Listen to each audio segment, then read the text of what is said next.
thanks, Jay, and thanks you guys for staying. Hopefully you'll find this interesting. As just to start off, I want to acknowledge, I don't know who went to the national conference in Memphis, but a portion of this was built out of that conference and a presentation that Rich Eisner made. And originally Rich and I were going to share the presentation load for this round of seminars, but he is off trekking in Nepal. So I just want to acknowledge his contribution. And Rich happened to be in Japan on sabbatical at Kyoto University when the Tohuku earthquake occurred. So he had some interesting perspectives, both before and after the event, that are included in this presentation.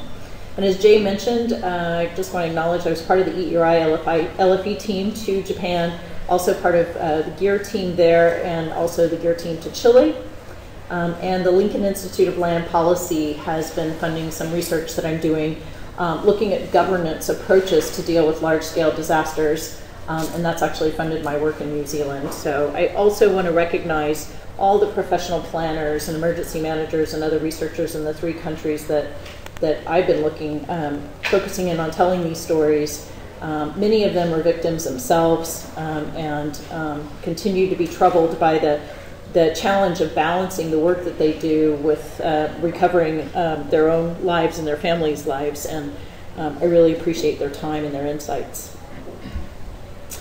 In your book is a table which is easier to read, and I just prepared some of these for you to kind of follow along and look at. There's 2 points I want to make that haven't been covered by some of the other presentations. The first one has to do just to point out the economy in these countries, Japan, New Zealand, and Chile. Even Chile is really an emerging economy and actually is quite flush with cash, even more so than Japan and New Zealand. While the GDPs are very different, per capita, given the size of populations in these countries, you can see that per capita, actually, Japan and the U.S. are quite comparable. New Zealand is really approaching that at 28,000 compared to 35,000 with Japan per person, and Chile is at 17,000 per person. So definitely economies that are emerging, and that has a lot to do with how a government, just like we're watching unfold now with Sandy, how capable a government is and can finance supporting response and recovery, or even preparedness work and mitigation work. So it's a metric that we use. The second point I want to make is about their governance structures. In all 3 countries, they're democratic countries, and they have national and local level governments. And really they have a third level, a middle level, but it's not like states in our countries. The third level in these countries are, in Japan, they're called prefectures. In Chile, they're called regions. In New Zealand, they're called districts. But they really function more like a county does with a state here in the United States, where it's much more of an administrative unit. And it basically carries out programs on behalf of the next level. So it doesn't really have a lot of powers itself. But rather serves more as a subsidiary of the national government in these cases. So that's important to think about when it comes to disaster management, in particular, that things get very nationally led in these 3 countries, which would be more comparable to how we would be state-led and how our emergency management system works, where states really take the lead, and then a governor will request a presidential declaration and assistance from the national government. But we convey a lot of rights in our system to states, and similarly there, they hold contrasting that, the national governments have most of those rights and retain those rights in disaster management and in governance in general. There's some information that's a little updated on this slide compared to what I have in the table about losses. And just overall, I want to say that Japan's loss will probably, in the end, when we look at the Fukushima disaster and the economic, indirect, and direct impacts, will probably be almost $500 billion. So the numbers that you see of 235 billion are actually the direct building damage, and I'll show you where that came from, what table that has come from the national government's estimates. But that's really what the government has appropriated so far for repair of primarily public structures, public infrastructure, ports, facilities, etc., for the recovery, and that's only for the natural disaster piece of it. So the whole cost of the Fukushima disaster still really hasn't ended up into the printed material about cost for this event. So we're going to see that number be very, very high in the end. New Zealand also is much higher than the original estimates. The insurance industry has continued to pay out for the different events.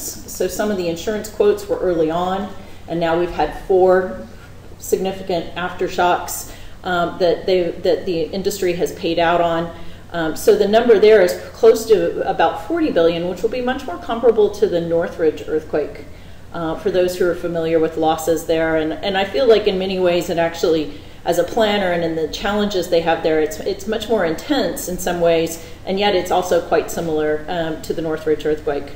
Chile is about 20 to 30 billion in terms of the overall estimated loss. And in all 3 of these countries, insurance was fairly significant. Chile was very well insured, particularly in the residential market and in those concrete buildings that Jack showed for condominiums in particular. So a lot of that damage has been covered by the insurance industry. And then I'll talk a lot more about New Zealand's insurance issues. And then Japan, really, a lot of that has been more on the commercial side and less on the residential side.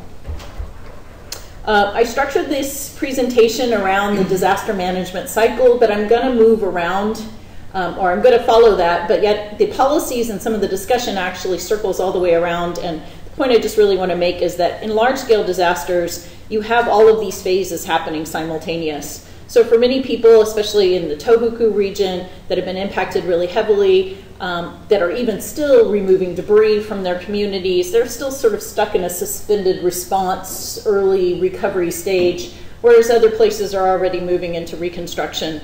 And throughout this, we've been making a lot of policy that is affecting how we're thinking about preparing for the next disaster, but also in looking at how do you repair and deal with risks in the immediate environment as well. So I have 11 lessons that I'm going to go through, and this just gives you a little map as to which events I'm going to focus on, primarily Japan in the beginning of this. And then for recovery, I'm going to tell you a little bit about what's going on in all 3 countries, and then circle back with some themes that cross-cut all of these experiences. So first, to turn to preparedness. This is actually a picture taken from the inside of the press building in Christchurch. And I just want to circle back. This is a building that had been inspected after the first earthquake, similar to some other buildings like Pine Gold and the CTV building. It had significant damage in the second earthquake. It was occupied at the time, and everybody thought the building was fine. So there's another story there. It didn't collapse and it didn't cause any deaths, but people were trapped inside this building for a very long time, including some close colleagues of mine.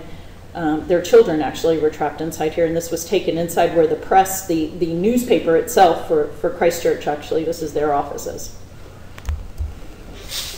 So 2 lessons on preparedness. The first one is the idea of public education. And Rich and I both we discussed these at length and wanted to really stick with this wording, that public education works when information is accurate and it's reinforced. And by reinforced, we mean that there are multiple credible sources, and that it's sustained over time. And I think for those involved in code writing, in conveying any messages that really deal with, I'm using preparedness in a very broad sense, in developing hazard maps and other kinds of policies, we really have to sustain and commit a lot more to reinforcing the messaging for it to be heeded.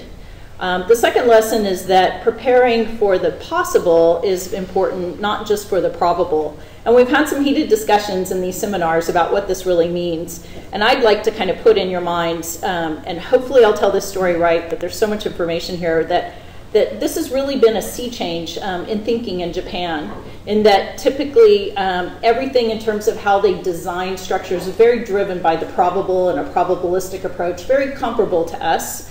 And what they're seeing now is that they can't build everything for the possible. They couldn't have hardened everything to withstand the tsunami from this event, but they need to have a much more robust approach. So while there might be design considerations that still look at the probable, we need to be thinking much more broadly about what's left in that equation, what's left over, what is still possible, and how can we actually add some additional redundancy into our systems or protections in our systems or backups in our systems that would allow us to have a little bit more capacity than just planning for the probable itself. And that's the point I really want to convey there. So now I'll take you through some stories. This really just reinforces some of that messaging about public education, so I'll just move past it. So first I want to go to Japan. And this is a building that Jack showed, I think, in his presentation, that it's a 4-story concrete building that was retrofitted. It's a hospital. It was also a designated tsunami evacuation refuge, and it was overtopped by the tsunami in the town of Minami Sanriku. And it just is really kind of setting the stage for the story I want to tell here. The first is getting back to this point about hard measures and soft measures, the probable versus the possible. And so in Japan, prior to the March 11 disaster, hard measures were very much structural-oriented measures. Designing for the earthquake, constructing seawalls. Many of these towns had multiple lines of defenses, but all were significantly under-designed relative to the event that they had. And in their minds as well, soft measures were much more focused on emergency management and public education, warning systems, signage, evacuation drills, and I'll show you a little bit about all that. But there was a very distinct separation in those two camps. But in most cases, even the emergency management was actually not looking so much at the possible when it was designing things. It was still, before this event, more focused on the probable. And I'll walk you through how that happened. So some of the underlying science that led to that sort of overemphasis of the probable and missing the Tohuku event, as Dave talked about this morning, first there was the idea that in this area, in the area highlighted here, that the fault segmentation was actually quite separate, that you wouldn't necessarily see a multiple segment rupture. And this also then translated into some miscalculations on the maximum tsunami height, that if you weren't going to have all of that rupture at once, you wouldn't displace that volume of water, and therefore you wouldn't actually generate a tsunami of the magnitude that we saw. This also translated into some misassumptions about the warning system and how the system was set up, in that it essentially couldn't process anything beyond a magnitude 8. And also when it came to the tsunami warnings and bulletins, they really hadn't anticipated processing information or communicating information beyond a 10-meter tsunami height. And I'll show you how that played out. Lastly, this is kind of circling back, that once the probabilistic seismic hazard maps were made and they showed the ground shaking possibilities, that those maps, the probable was what was used in emergency management, not the possible. So looking beyond what was on those maps, looking beyond some of these assumptions, hadn't been part of that soft measurement side of disaster management in Japan either.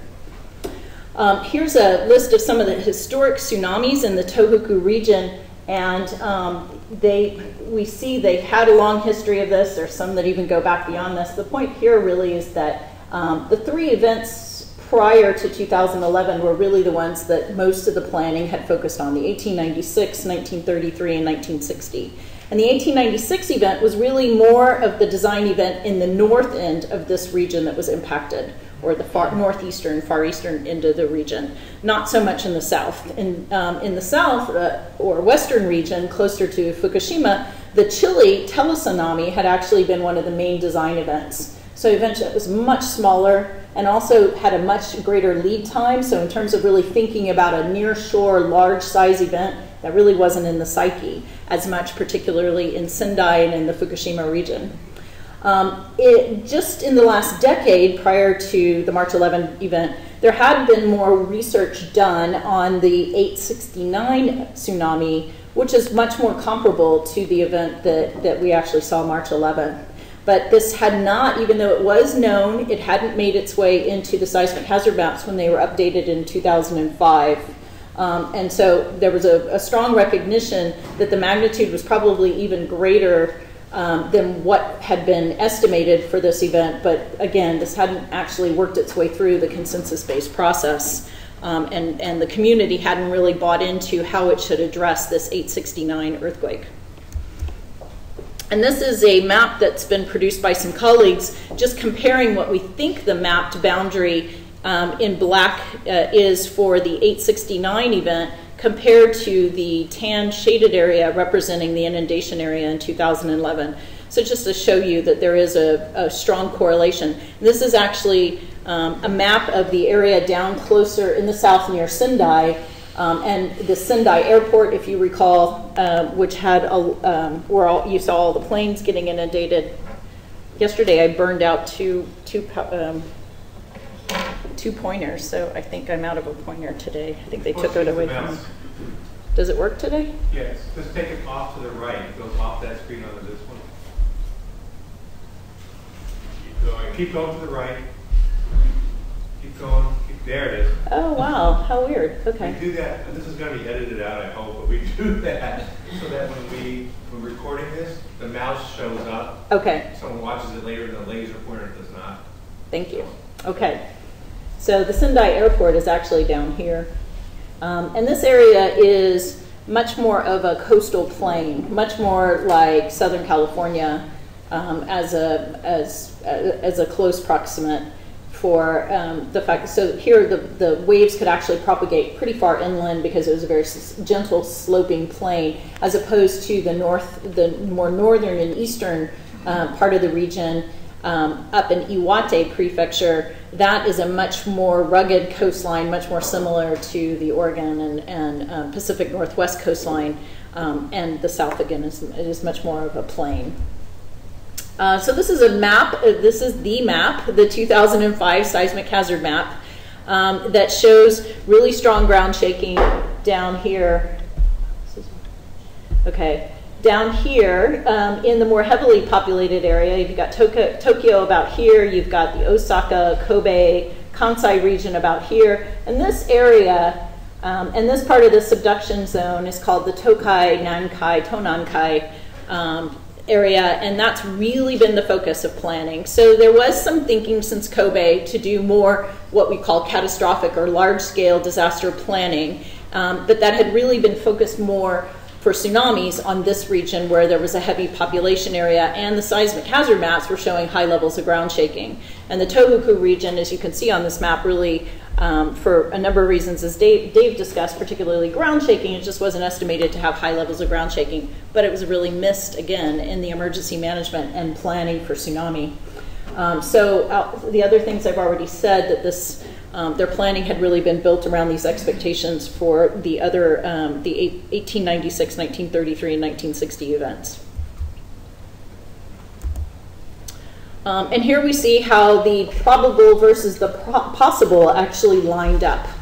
And so this is one community where you actually see the inundation line in blue from the 2011 event, and the design tsunami is shown, or as best as we know, the boundaries of either the 1896 and 1933 tsunami is shown in red or dark orange, and then the lighter orange color is the evacuation zone. So the actual maps, again, based on the seismic hazard maps and including all the mitigations that have been put in, the seawalls, is a much narrower area. So I'll make this point at the very end, but I'll state it here too, that really most deaths weren't caused inside this evacuation zone. They were caused in the area just outside. So people went to the area where they knew the evacuation zones, where the boundaries were, where they were well posted. They went beyond that, and then they were hit by the wave because it was so much greater. And these are some of the peak heights, which Jack and others have described, that we had an estimated height of almost 42 meters, over five to six stories, and higher than most all the buildings in this region.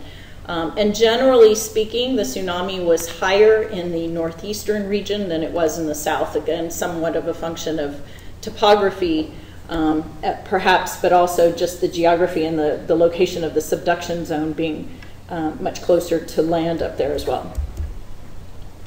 And so how did this all play out in terms of the warning system? This is looking at the tsunami piece of it, not the early warning system that David talked about.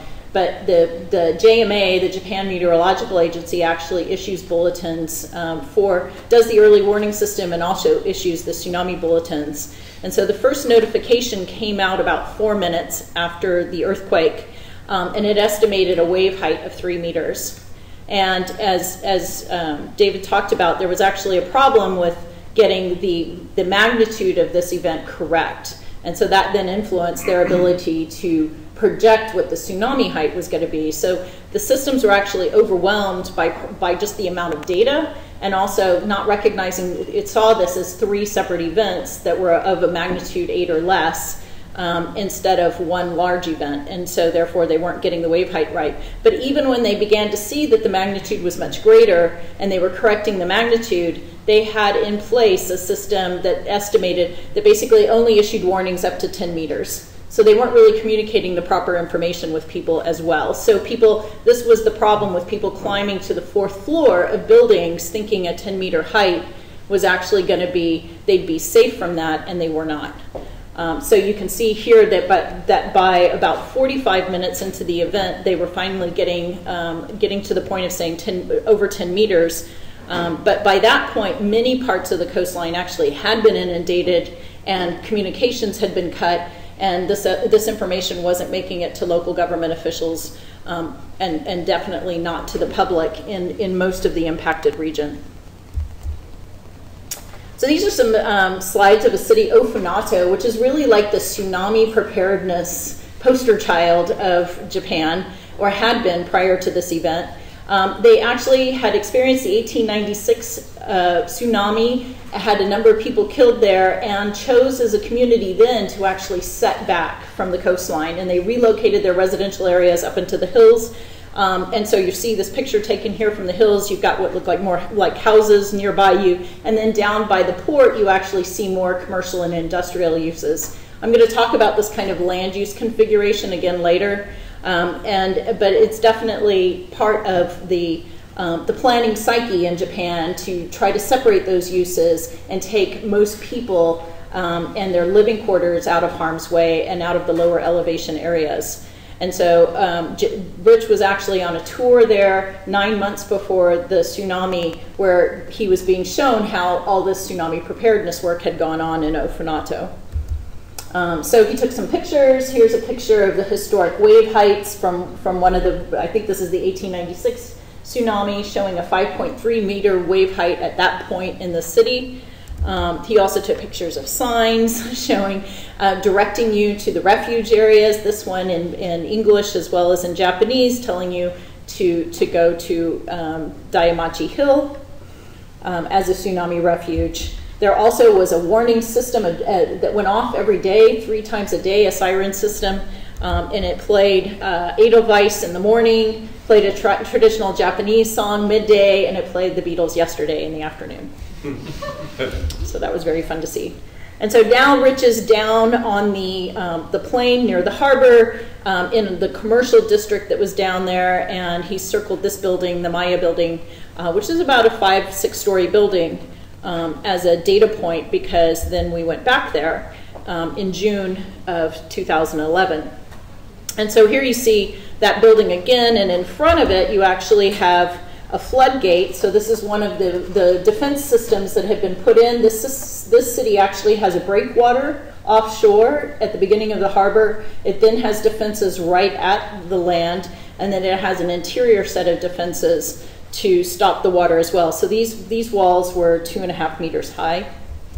And here you see that building in the foreground, or in the background there, and the devastation coming much further inland and being much more extensive than that seawall could have ever protected this area.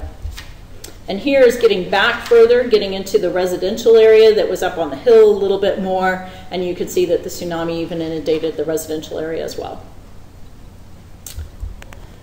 Some lessons for the earthquake early warning system. The system worked to stop the Shinkansen trains and generally notify the public, although, as Dave pointed out, it didn't reach the entire affected populace in Tokyo. Nonetheless, by stopping the trains, the population was stopped in place for the night and might have been protected from any potential additional damage. But it was challenged by all of these issues that I've described, the multi-segment event and the ability to process and analyze the data, and the hardware itself actually failed. And then without power or telecommunications, once the early warning system was getting messaging right, none of that could go out as well. So there were breakdowns both in the design of the system as well as sort of the technical scientific design of the system, as well as the actual physical execution and design of the system. So both had problems. It was probably, in general, I think we feel early warnings are more effective for distant locations and for aftershocks. But although we would note that there were many false alarms after the March 11 event itself, probably because there was a sort of a heightened reactive sense in processing data and getting information out to the public. But just to let you know, like when you go and you roam, you have your phone on in Japan and you're roaming on their network, you will get push messages as well. So their system, it pushes out to every cell phone and anyone else who registers, but even as someone who doesn't register with their system, you're still getting the information. So it's all very tightly tied in, and in this case that actually wasn't working out in the tsunami impacted area because the cell towers had been knocked down. So now I'm going to turn to response. 3 points here. That first, recognizing and building capacity for early, local, informal, and improvisational responses is really important. This is something we've talked a lot about. We hear a lot of our communication is prepare for the first 72 hours. But a lot of that is really focused on food and water and sheltering. And really what we're seeing in all three of these events is that most of the live rescues were actually performed by family, by friends, neighbors, and colleagues, that we really need to think about building capacity for a lot more than just taking care of ourselves, but taking care of others and performing some pretty incredible tasks that a lot of people probably, you know, we see those heroes emerge, but a little bit more public training would be really helpful. The second point is something in emergency management. How many emergency managers are here? Anybody? So we talk a lot about now at the national level, and at state levels, we're doing something called a National Incident Command System, Management System. It's based on something called Incident Command. We would call this Unified Command as a general term. And we feel that there are vestiges of it being applied in these three countries. It wasn't the same as our system, but it actually was very good in helping set priorities and in helping allocate resources, although there were definitely some impediments, and we'll show you some of the problems that they had in Japan. We also feel that we need to do more to build on the philosophy that FEMA Director Fugate has been propagating since he took office, which is the idea of a whole of a community approach to disaster management, that it isn't just going to be about government, that we really need to integrate our non-governmental organizations, mutual aid, volunteers, and the private sector much more robustly into the disaster management. So right now it primarily happens ad hoc, or in certain localities they've done more to integrate all these different sectors into the family, but we think there needs to be a much more robust and funded effort to really think all that through. So this just gives you some elements of what we think whole of the community and a unified approach really involves all these different sectors, that you're really focusing on building local capacity to respond and coordinate, and that you are really building up your humanitarian logistics capacity, and that you have an ability to adapt and improvise for the unexpected as well. Japan's response, their system is very much like ours in that it looks first to local governments to be the first responders. But in the case of much of the tsunami impacted region, that really was very difficult because local governments were victims themselves. Many emergency operations centers or other types of facilities were actually inundated by the tsunami, and the staff actually perished in these events. So there were really no local NGO groups that could come in and backfill in any significant way for local government. And no structured volunteer functions in many of these communities. So people really just survived. And they had to survive for a pretty long period of time until access could actually be, roads could be cleared and they could get over the mountains and get into these areas. Our military actually provided a huge support in this. We had over 24,000 troops in supporting from our base outside of Tokyo, supporting the Japan self-defense forces. But there was really a lack of a unified command for setting some of the priorities for very limited resources, and a real breakdown between Tokyo and the localities. These are just some of the summaries of the number of personnel from the Japan Self-Defense Forces, 100,000. As I mentioned, 24,000 U.S. military. There were 28 international search and rescue teams. So this is a huge operation. And then also our Nuclear Regulatory Commission and a number of other U.S. agencies actually supported the Fukushima Daiichi disaster. So we were really very active in this event as well. Which is very different from the 1995 event, where Japan really wanted to kind of go it on its own a lot more. So they were very open to involving international partners in this event. Something that we haven't done very well either. They had this new catastrophic planning effort, but this was really the first event that had kind of tested that, where you had multiple prefectures actually feeding in to this national plan. It was also the first time they actually used GIS mapping and situation awareness tools like HAZUS at the cabinet level in Tokyo, so they really didn't have that planning knowledge that we take for granted up at the national level. Some of the localities did, and prefectures have, but not at the national level. They had a very top-down hierarchical structure that got very constrained because the local and prefecture governments were waiting to be told from Tokyo what they should do, and without communications and with Tokyo not having good information, there was a breakdown there. And so Tokyo actually responded in the middle of this event by creating a new management organization, and that actually created some additional confusion for everybody, and I can show you a little bit about what that means. And then what happened after that was that because so many staff were impacted by the disaster, many of the other prefectures across Japan started to provide mutual aid. So you actually saw local government staff come from the Kansai region and Kobe. There were six cities in particular that provided a tremendous amount of staffing for many months after this event to help not just with the response but into the recovery as well. There's more in here than I have time to go over about care and shelter and about debris management, but there's a lot of lessons for us, a lot of similarities to our Katrina experience, and certainly when we're thinking about things like a large Bay Area West Coast event or a Cascadia event, I think there's a lot for us to learn from how Japan's had to approach dealing with people and dealing with the geography and the challenges of these regions. So I think I've mentioned already that much of the early response was done ad hoc. It was day 5 that the self-defense forces actually got in and began to provide food and water. So most people actually survived on their own and with whatever they could bring with each other as they ran to the hills and take care of each other and share.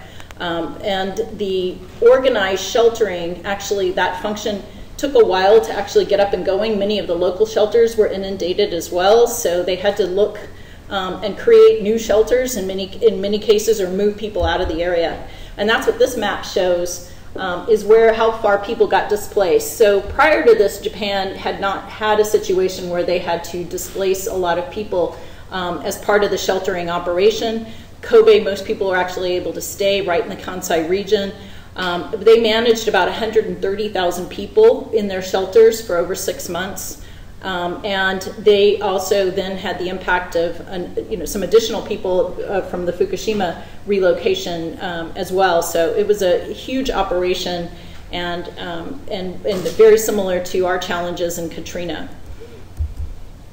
They intended to build 72,000 temporary housing units. They ended up building 55,000 instead and giving away rental vouchers. But one of the problems with that is that they ended up losing people. So people actually were able to move to Sendai, move to bigger cities, get jobs there. And this is something we saw after Katrina as well. It's very hard to get people back and get them to tip back into rebuilding their communities once they get their kids enrolled in another school and have been able to find adequate shelter someplace else. Debris management. I don't know how many pictures we could show you, but it goes on forever. The estimates are that debris is actually going to take about 3 years to clear in most places. It's primarily a local government function. The volume is actually over 25 million tons estimated just for the building debris alone. That doesn't include ports, cars, and ships. And this is actually, we did a study in the Bay Area in 2006 looking at what we expected from a repeat of the 1906 earthquake, and it was somewhat comparable with this. So, so that we have a lot to learn from how they've struggled to deal with and sort and manage all of this debris. Lastly, just to close out this section, there were 2 separate disasters. They had the earthquake and the tsunami, in which they were responding one way, and they had the Fukushima Daiichi disaster, in which they were responding another way. But the command structures both fed up to the Prime Minister's office, and that meant that there was actually a lot of pressure put on that office, again, lacking some key planning tools to do that. So this would be actually very similar to some of the problems we've had in our system that we've been trying to correct, where we have one kind of response for technological disasters and a different kind of response for other disasters, and we recognize that we need the resources from both, that we can't separate those 2 entities. Most will involve people, and we need to have a more integrated way of dealing with the victims. They didn't have a system for tracking victims initially, which is something that we've been developing, and that created complications, particularly as people moved out. It took a long time to figure out where people were, where they had relocated to. And I mentioned this point already, that local governments really lost all their capacity to govern in this event. And so a lot of the prefecture level and other local governments across Japan and the academic community, people like us, are stepping in to help support building functions and other local government functions in response and recovery. I don't have a lot of time to talk about New Zealand. Jack mentioned the Royal Commission inquiry. On the right are just some images of the covers from those reports. The final report from the Royal Commission is due out November 30th. But also New Zealand has commissioned an independent review of their civil defense. It's a really good report. It includes emergency managers from Australia and the US and other places who have commented on their response to those events. So you can actually get that at civildefense.gov.nz. So now I'm going to talk about recovery, but are there any questions about response or preparedness before I go on? Well, actually, I had a question about this economic data you have at the beginning. You just have just for Japan as an example, you have the economy is $4.5 billion gross domestic product, and the losses 235 to 500 billion. So basically, the losses is 100 years worth of gross domestic product. I think I might have it. I might be off there on my digits. Oh, okay. I just wasn't sure. Yep. Okay. I have no idea what those numbers were. So it's actually, I think it could be as much. So it must be 4.5 trillion, because it could be as much as 15. Well, the 200 billion is actually considered to be about 10 to 15% of the GDP. Okay, so we have a casual metric that we use sometimes in this world, in the disaster management world, about sizes of events, that when an event is about 10% of GDP is kind of when you get into the catastrophic, the extreme level, and it'll make it very difficult for a government to recover. And certainly you saw that exceeded or tested in Japan with this event, and it was exceeded in New Zealand. They're really at that point as well. Yes? It always seemed to me that the education was lacking. I think Laurie Dingler expressed it as technology without education is useless. But there's this rubric in Japan, Laura, basically is everyone for themselves, run, save yourself. And there was absolute, I couldn't, living in the Pacific Northwest, I couldn't believe that the ground could shake for 6 minutes and people would not know that a huge tsunami wave could be coming. And part of the problem is they couldn't see over the seawall. But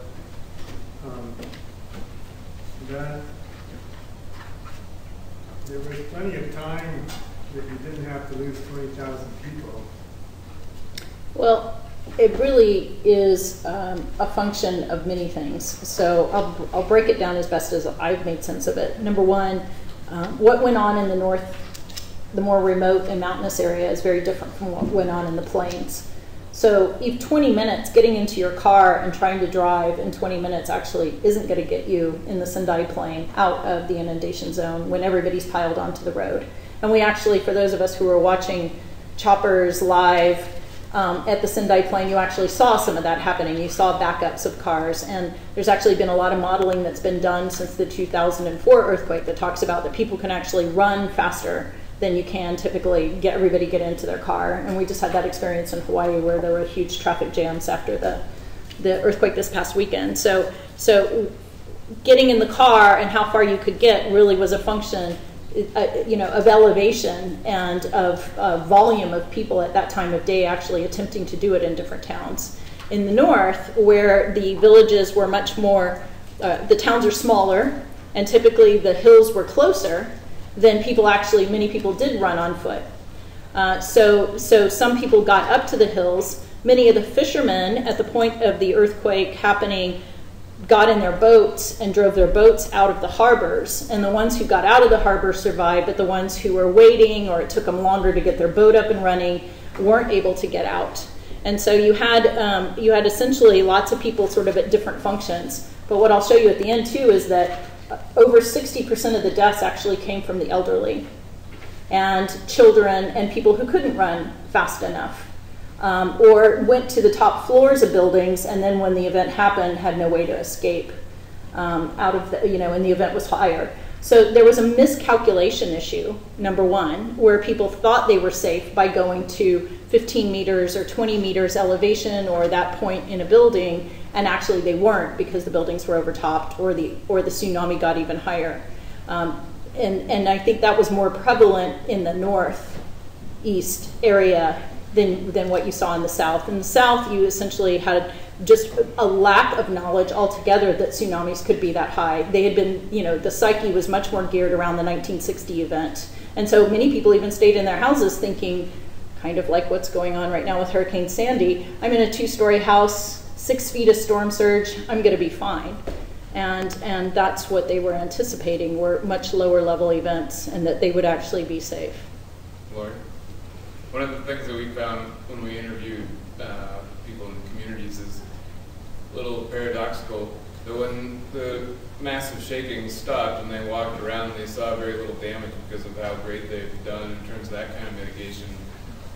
It simply, they didn't believe it at that point. They're like, well, if there's no damage, there's then nothing there else couldn't be a coming. tsunami.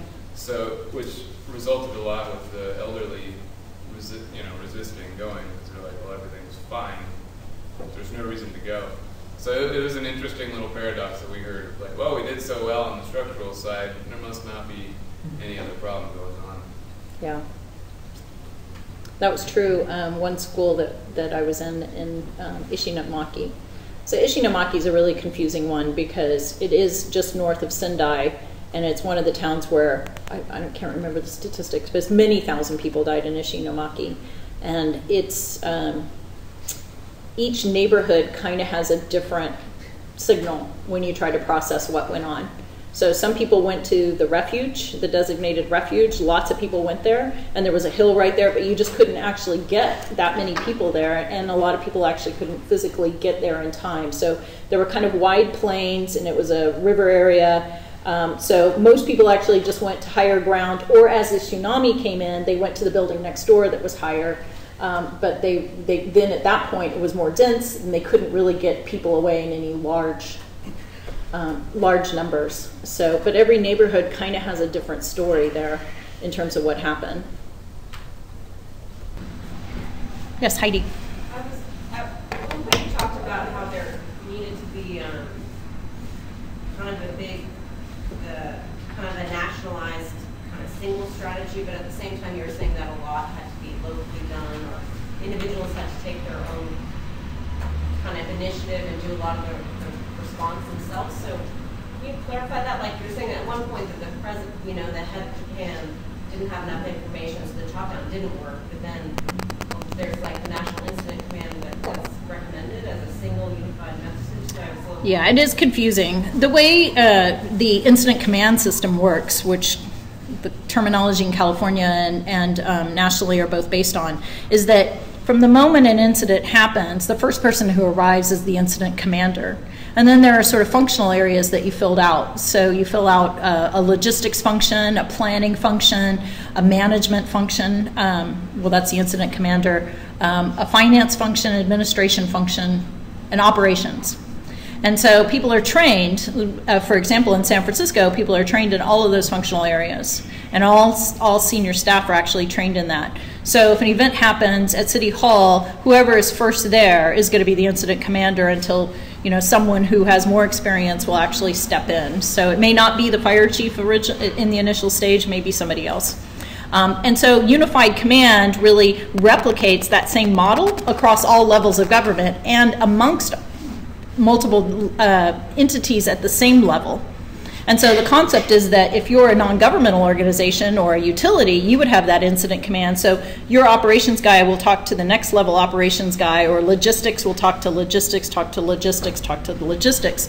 So that you're unifying command and executing across that little bit of a management structure that I mentioned, management, operations, logistics, but then you're doing that repetitively across the entire connecting system. And so there needs to be, in some cases, some really big top-down decisions that are made, but a lot of it actually is more bottom-up, or it's middle level, but everybody's working with the same language. And this is something that we actually, hopefully, Paulo, did I do that okay? But that's one of the key things. So we call it a unified command, but it actually is a way in which priorities can be set, and you can decentralize operations and support those a lot more with these other structures. And then those other structures can support each other because they're trained and know how to communicate with each other. So logistics, again, interacting with logistics, planning, interacting with planning, et cetera. So it's a centralizing and decentralizing function. Any other questions? Keith? Your point about hazardous people should provide information about possible, not just the probable. We spent the last couple of decades working at being able to describe the probable. I think, speaking as just one hazardous person, I'd like a little more guidance on what it is you're looking for. Yep, I have that at the end. So we can pick up the question again. So I'm going to go into recovery now. So 3 points in recovery. The first one is that this notion of centralizing and having a unified command, what we see in large-scale disasters is that problem, or that centralization, has to go on for a much longer period. So we're seeing that states or national governments need to play a much bigger role in recovery. We saw this after Katrina, where we had to create state-level recovery offices to lead in the rebuilding process. And certainly all three of these governments have found that they had to create some sort of new institution too. And I'll explain a little bit about why that is. But it certainly affects all of us as well as professionals dealing with decisions around building codes or land use and geotechnical issues. The second is that all three of these countries actually took very scientific approaches to planning and involved geotechnical engineers and building engineers into the process. But that science process also has to be balanced with a participatory process that involves all the stakeholders, the building owners, the public. So there's a real challenge of trying to balance those interests.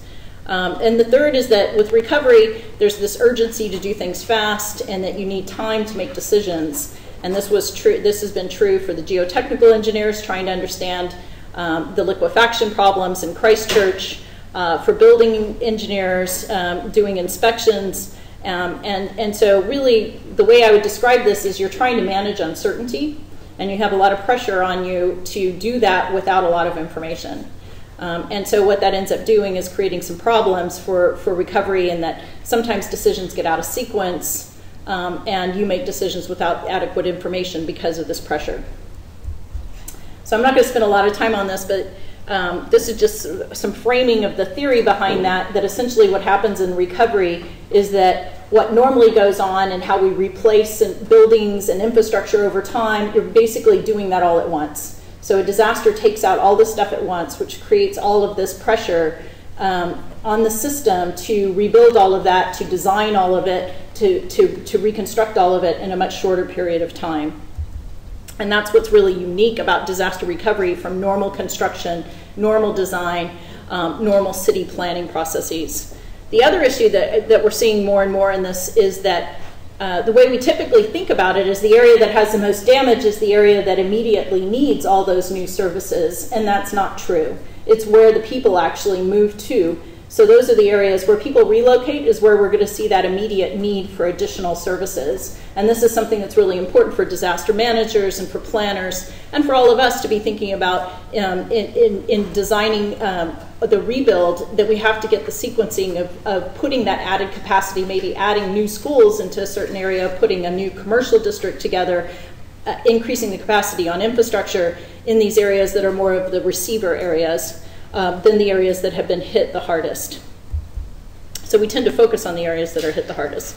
So these are just some more descriptions of time compression and what it does. And I won't go into it too much more.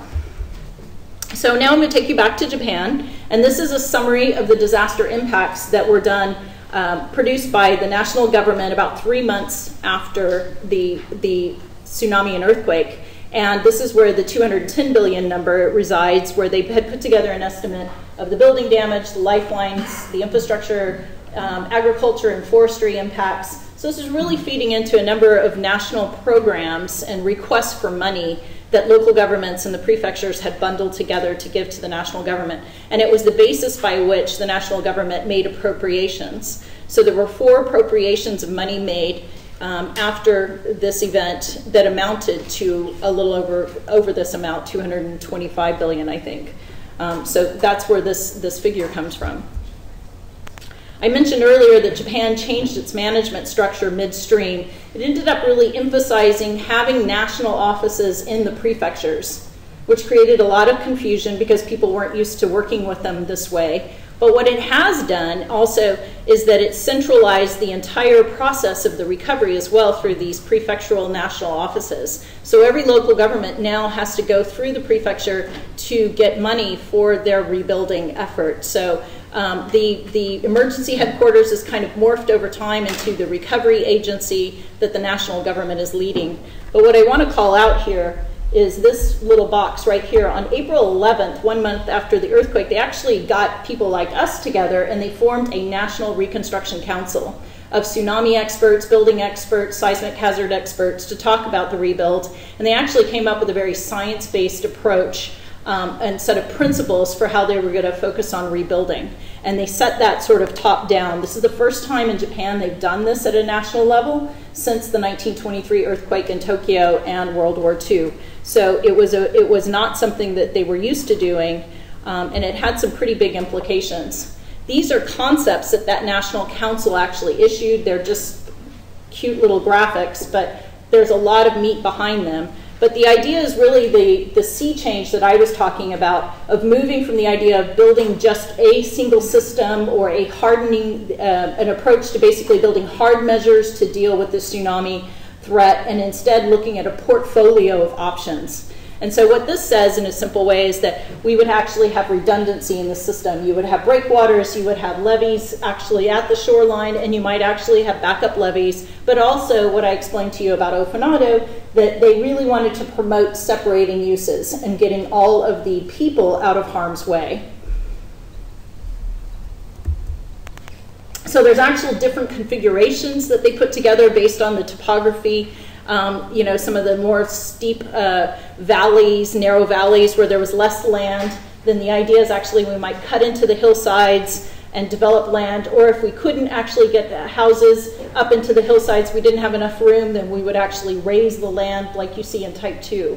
And so this is actually what's influenced now the design at each local community. They've been basically taking these concepts and working them through and deciding how they're going to approach their recovery. And they've done that in a very sophisticated way. The first being that the national government said, okay, we're going to be responsible financially, just like here, repairing infrastructure. The national government's responsible for that first line of defense, the main tsunami breakwater. And so they worked with the prefectures to actually model the maximum probable height for the different areas. And the national government said, we will repair and rebuild this first line of defense for you. That will be our cost. But you local governments are going to have to get to the possible. You're going to have to think about planning for the possible, and you're going to have to do that on your nickel as well. We'll help you with some programs, but the design of that, the choice you make of those different options is going to be yours. And so this just shows you one prefecture that came out with their estimate heights for the first line of defense. Many of these heights were actually 3 times, this is the Sendai region, there were 3 times the heights that people had protection-wise before the earthquake. So again, getting back to your question about why people didn't know, I mean, they just didn't have seawalls that were high enough in the southern area in particular to deal with the size of this event. And here's the modeling then that they did. Here's an example from Natori City, which is near Sendai, where they actually went through then and they put that design height into the model. And then they took the 2011 event and they propagated it back onto the landscape. And then what they're doing here is figuring out different land use options. So they're looking at if we put a second line of defense in, how much area is still inundated, if we actually relocate all the houses out or we raise the land, then who gets inundated. So this was how they went through the process of coming up with their plans. And so here's one example of one area in Natori, that same city, where they've actually proposed to relocate all the residential area. So you've got the waterfront right here. You have a second line of defense that's been proposed. Here's a little blow up right here. And so they'll have industrial uses and open space on this side and residential relocated over here. This is about 6,000 houses that they're proposing to relocate. So the scale of this is hard to appreciate. But the idea then is that they're going to elevate most of this land by up to 4 meters. So this is a huge part of the landscape. And this is what's being proposed in Natori City right now. So we're very interested in seeing how this plays out. As you can imagine, this is going to be extremely costly, and Japan is under tremendous economic stress. So, and that goes from the national government down to the local government. So whether or not all of this gets rebuilt will be very interesting to see. But it is a very science-based approach to the relocation. They have some real challenges with subsidence and sea level rise, but subsidence caused by the earthquake itself. So this is the entire port area in Ishinomaki that has to be elevated or relocated. And then, as I mentioned, this is some of these areas in the north where they just really are constrained by land. Where do you put people? The mountains are actually too steep. They're very unstable geologically. They can't actually put people up in the hills. So there's some real challenges of how do you actually execute on those concepts. The other point I want to bring, which kind of gets us back to the point of resilience, is here's a hospital, performed great in Ishinomaki, but the entire residential area has been completely destroyed. So will that hospital actually get restored there, or will they eventually tear that down as well? And I think this is a real challenge for us in thinking, as Ross was saying earlier, we have to think more broadly about resilience when we're designing structures if everything else around it that it's serving or that it depends on is impacted. This is just some detail. You don't have it in there, but I just wanted to compare the scale of this event with what Japan has had experience doing. So there's proposals at this point to relocate 276 communities. They've never done this before at that scale. Previous earthquake experience they had was in Niigata, relocating 3 communities. They are proposing to do land readjustment projects like I showed you, where they move uses around. They're going to do 58 of those, or what are proposed. After the Kobe earthquake, they did 20, and none of them were even close to the size that they have now. So this is going to be a very large reconstruction. It's going to go on 10 to 15 years. And it really, I think, the point I want to emphasize there is that reconstruction after these kinds of large-scale events, after what we're expecting in San Francisco, after what might happen in Cascadia, is going to be a very, very long process and very expensive. So now I'm going to turn to Christchurch and just talk a little bit about what's gone on there in the recovery and rebuilding. So this is just a nice image to orient ourselves. It's actually a really beautiful place, and it looks a lot like the West Coast. You've got the Alps in the background. This was taken before the earthquake. You have downtown, and then you have, this is a coastal community of Sumner that is very similar to many of the island harbor communities around Seattle. And this is an image of downtown, which you probably have seen before, in the February earthquake and the dust cloud rising up from that. So I Christchurch itself, I want to just emphasize here that they also have adapted their government. They've created something called the Canterbury Earthquake Recovery Authority. It's a cabinet level position, and it's taken over control of the recovery from the local government. So the city of Christchurch actually has very little input at all into this process of rebuilding.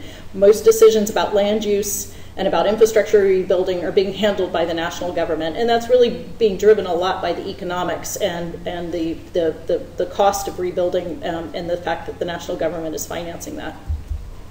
So now to talk about the downtown. As Jack was saying, this has been, it's a tremendous impact area. There were about 50% of all the buildings were deemed unusable after the February earthquake. That's about 200 concrete buildings, about 500 to 600 masonry buildings. But the latest reports are that they've demolished now over 1,000 buildings. So the point in here that I really want to make is that there's more buildings that have been demolished than actually were damaged. And there are many engineers down there who will talk about the fact that many of these buildings could have been repaired. So there's some other things that have come into play that I think are important for us, again, to think about when it comes to resilience. Maybe it was the non-structural damage.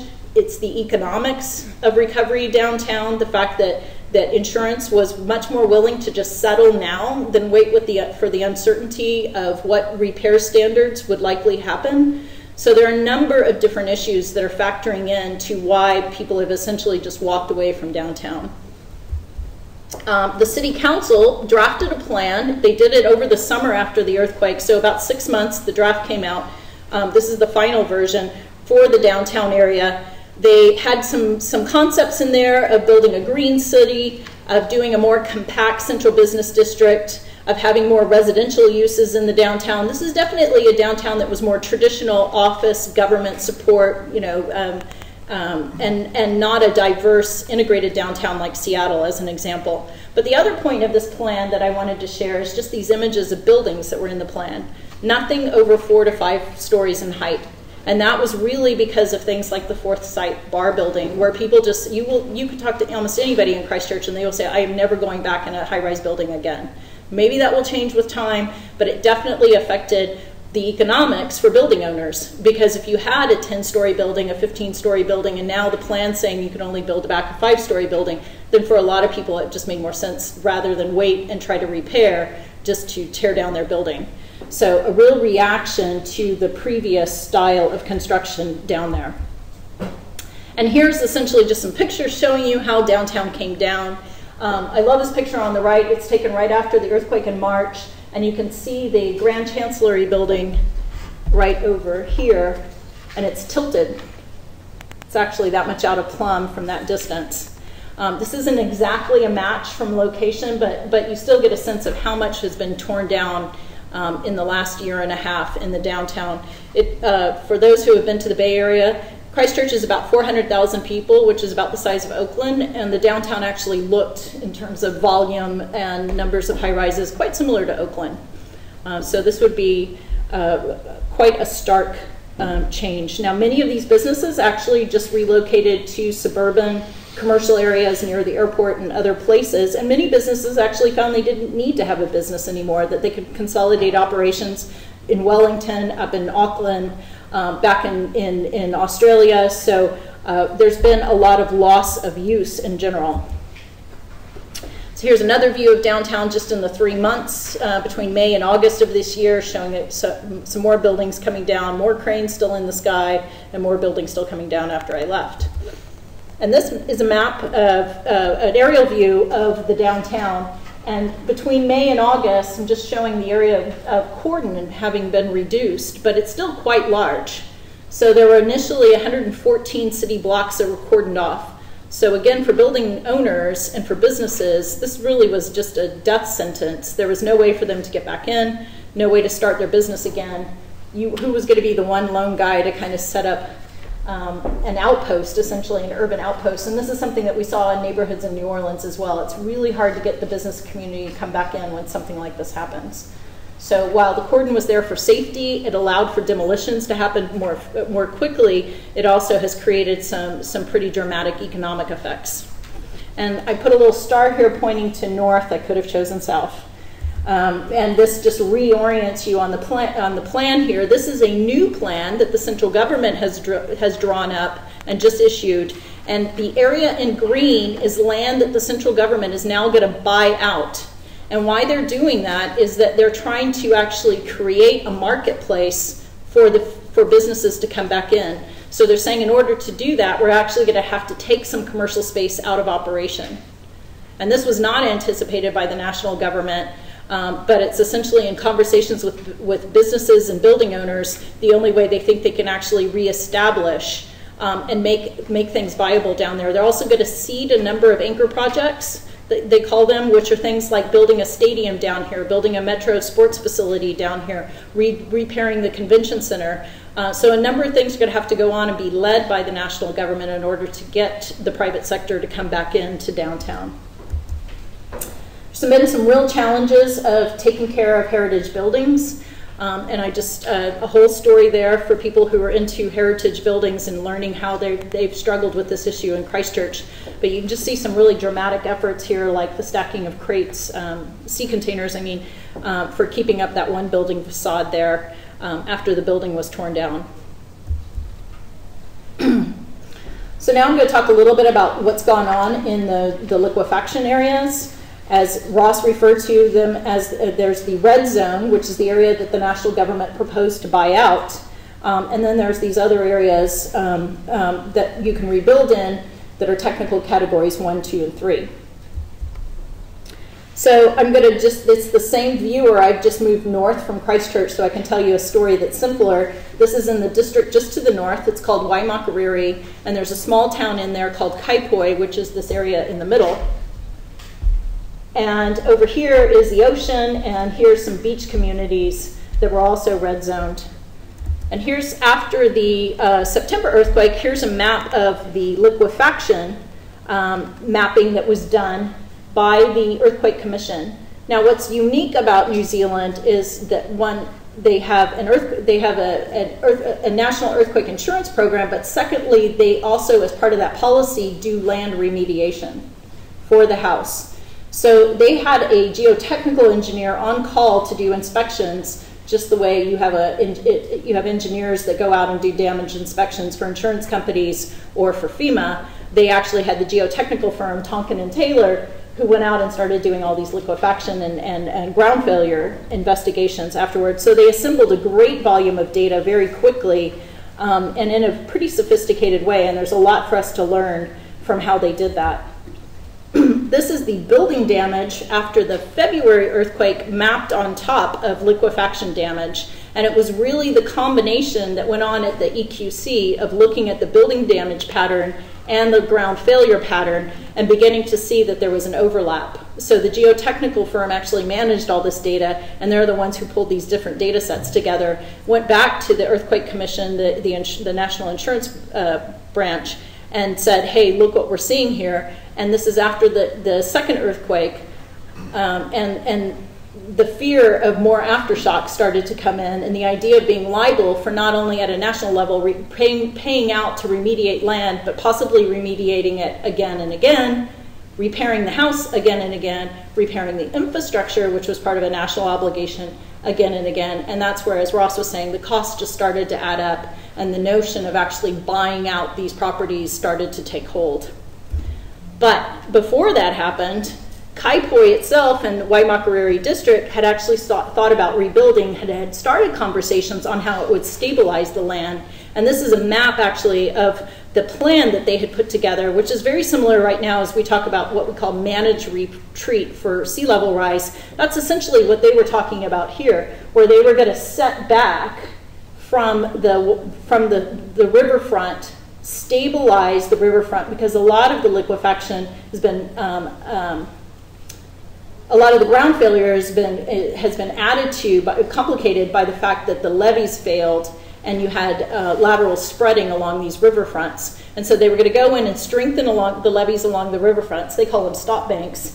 And they were going to encourage these units at the front to, in some cases, they were going to buy them out or relocate them into other parts of the community. And so the color shading here just represents the phasing of the reconstruction. So they had gone through a huge community process, had started conversations at the national level about paying for this, when the national government came back and said, no, actually what we're going to do is we're going to zone that area. You can see it's pretty similar to the same shape, and we're going to buy out all those properties. So a lot of confusion for property owners, a lot of confusion for local governments in this as well.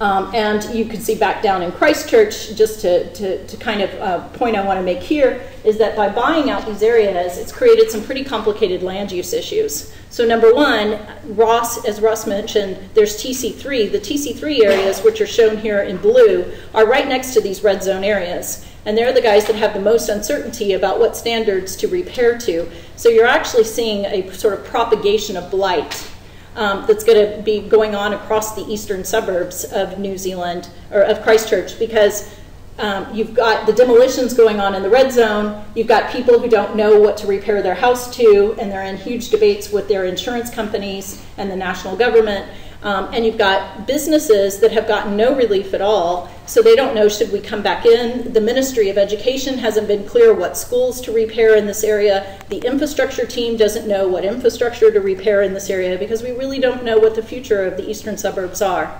And it also complicates things because most people are actually moving west, and so have the businesses. So it really kind of puts into question whether the downtown rebuild is actually viable when you've removed the population. So the resiliency of Christchurch has sort of been complicated over time by a lot of these post-disaster decisions that have been made in the name of safety, and people making them in the name of economics as well.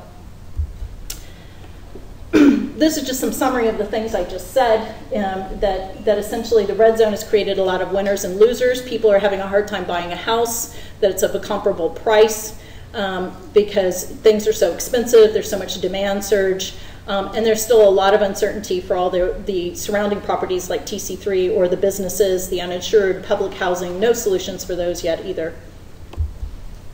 There's a whole great story for people who are into infrastructure about something called the SCIRT, the Stronger Christchurch Infrastructure Rebuild Team. They are an alliance of the three major infrastructure holders, the City of Christchurch with water, wastewater, and stormwater, and the National Transport Agency with roads, and SARA, which is the primary financing and decision maker here. And they are building all of this, and they're trying to organize the recovery and the rebuild in a much more orderly way. They estimate the total cost of repairing all this infrastructure to be about $2 billion, but that's likely to be revised this next month. And they set priorities for how they are going to do this in the phasing, which is that map that I showed you earlier. Some real challenges, though, because they, as I mentioned, the future land use configurations and demands are very uncertain. And secondly, they, like FEMA here, are authorized to repair to the as-is standard as opposed to what the future demand might be or the future seismic design provisions might be. So they're having to tackle the rebuilding standards on a case-by-case basis, but they estimate they're going to do the repairs over 4+ years in the city. So a real great story there if you're interested in that. I'm not going to talk about Male, Chile, but it is a nationally guided planning process as well. They have gone through and at the community level for 27 coastal communities actually proposed where to set back from the tsunami. They've done similar to Japan, a lot of modeling to get there. The National Geologic Survey has been very actively involved, as well as the academic and consultant community, in putting these plans together. And here you just see another example of one of these plans where the green zone represents what they're going to buy out, and they are proposing using what would be similar to what we have for highway condemnation, a Public Works Act, to actually do most of their buyouts, which is similar to New Zealand. These are not countries that typically expropriate land, so it's very interesting how the reaction has been to use these tools and to condemn land, and I think we shouldn't just dismiss it as not being similar to actions that our government or politicos would think of taking after a disaster here if we have widespread land failures. So now I'm just going to close with risk management and resilience. I have 3 comments. The first is that we really need to reassess the way we think about risk financing our solutions and the gaps that we have in our current programs. This is both insurance and the public sector. The second point is that the idea of resilience for performance standards, as we know, is really taking hold, but are the expectations of others and our expectations of what we do really matched? And is there a correlation in some of the gaps and uncertainties that we need to better address in our professions? So first on risk financing, all 3 of these disasters were well insured. Yet there was still major public funding that has had to go for assisting the private recovery. And I think this is something we all have to think about in disaster management here in the United States. We tend to think that private sector recovery is pretty much driven through our insurance programs or by individuals, but what we saw after Hurricane Katrina, what we're likely to see in California with residences being very uninsured, is that we're going to have a huge public sector investment in financing the private rebuilding as well. Insurance, as well as many post-disaster policies and programs, have had many positive and many negative influences on the community's ability to recover. And that's really why I wanted to share with you the Christchurch story, because we make decisions based on the information we have, but that things are very complex, and as I said, it takes time to resolve some of these issues, and sometimes we just don't have enough time to think through all the negative outcomes that could happen as well. The second is, the third point I want to make is that the complex issues are the most difficult to resolve. So complex ownership, like condominiums, buildings that we have here in downtown Seattle and San Francisco, these are going to be the hardest ones to repair, because you're going to have to get everybody to have consensus. You've got all sorts of insurance complications, and that's definitely what they're seeing in Christchurch. It's what they saw in Chile as well.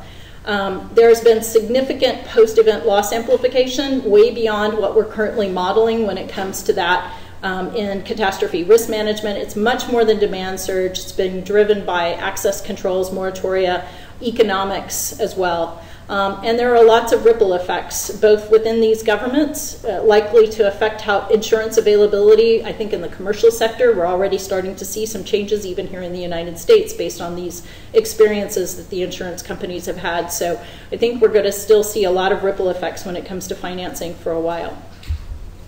On resilience and performance standards, just want to put out a notion about, this is certainly something that's been a big part of our dialogue as professionals, and I would put most of us over here on the side of disaster management, that when we think of resilience, we think about creating a strong foundation of resilience, that if we site facilities properly, we do land use planning, we have good structural design, that we will have a resilient community.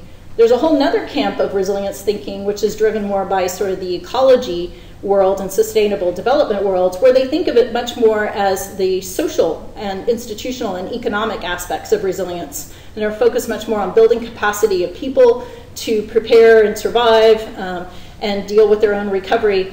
I think we have to really think of how to integrate these more together, and that we as professionals working on this foundational piece really need to think a lot more about what social resilience means and whether our buildings can actually achieve that or not. And our designs achieve that. I'm going to race through this because I'll just say my points. So this is the Fukushima Daiichi disaster. You see the plant blown out here on the bottom picture. And there was a 50-kilometer evacuation zone. And the point I really want to make about resilience is that we work to have very high design standards for critical infrastructure in particular. But even again, when we lose a piece of infrastructure like that, I don't think we're thinking about the social and economic consequences as broadly as we should. So I think the benefit cost analyses that we do need to expand somewhat. This is just showing the evacuation zone as mapped right now. The red zone is the likely never to be inhabited again. It's almost 20 kilometers wide. There are some areas around that in which rebuilding is going to be allowed. There's also a huge relocation area in the tan shaded area right here, where they're already starting to look at relocating these communities. So certainly the long-term consequences of one facility siting are immense. And there's much more in Japan in terms of the impacts of this event, and globally as well. And now I'll just bring you down to think about this more as maybe a high-rise building in Seattle, or a house that you design to really resilient standards. But the point I really want to make here is it's not just about critical infrastructure, it's about the stuff we do every day. Taking you back to Kaipoi, looking at this damage map. Over here in this little beachfront community, about 100 houses have been offered, they're in the red zone and have been offered buyouts. This guy is an architect. He built his beach house. He sunk 5-meter pilings. He didn't have earthquake insurance. His house is fine. But he has no infrastructure. The district is not going to put the infrastructure back in place. He will soon have no neighbors. It's a community, it's a beachside community. Maybe he's happy now. He'll be all alone in that beachside community and have his beach to himself. But I think the same is true when we think about designing and upgrading how we approach doing high-performance buildings in areas that are still very liquefaction prone, won't have infrastructure service, won't have elevators, and we expect people to walk 60 floors. You know, these are the things that I think we need to think more about, that as designers, we have to think about resiliency much broader than just the structure itself. Also, just the point that with aftershocks, these aftershocks came at about every 6 months, which was just enough time for people like us to get together, come up with a repair standard, map the geology, make some decisions about red zones, etc., and then wham, they got hit again. So the expectations of resiliency have changed over time. And I think we, as professionals in a large event, are going to need to be prepared that we're going to be chasing expectations as well. To close, Brookings Institution put out a report in 2011. They called it the year that shook the rich, really pointing out that these were events that happened in industrialized, wealthy economies, which is not typically what we see. And I would propose that it was also the year that shook the science, that we had unknown faults, we missed the magnitude. There are a lot of lessons for us. And as Ross showed this slide earlier, I think one of the challenges we have as professionals is to recognize that we've developed a pretty sophisticated pipeline. It works for us in developing a very comprehensive approach to risk management.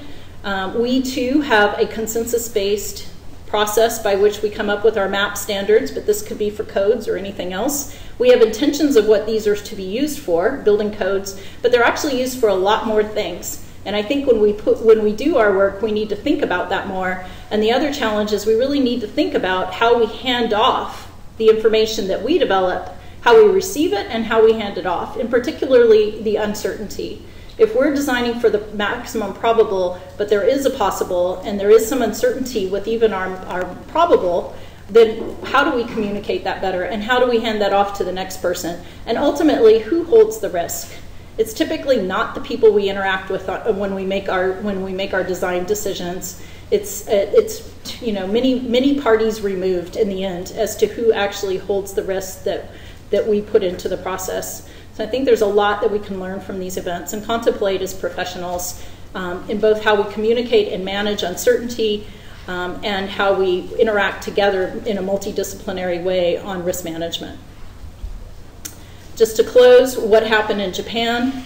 The seismic hazard maps were the basis of many of those products, as I described, including the tsunami evacuation planning.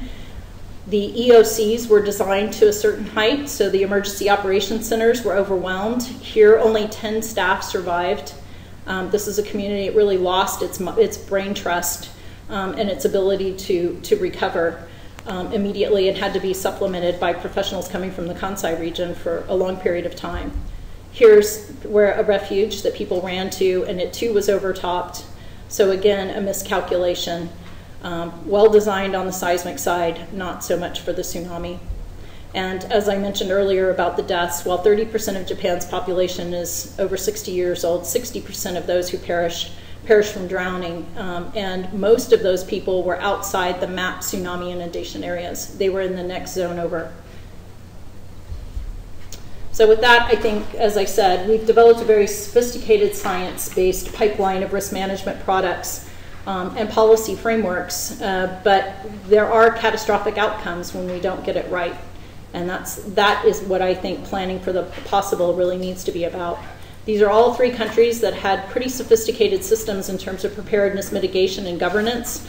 They were able to reduce their losses and recover relatively fast given the disasters they had, but they still had some pretty significant delays, as you saw, and some real big challenges in terms of costs and in terms of gaps that were fatal. And lastly, they all demonstrated the value of a unified command and a whole community approach to response and recovery, and I would say as well as to us as professionals. And with that, I will say thank you, and we'll have our panel.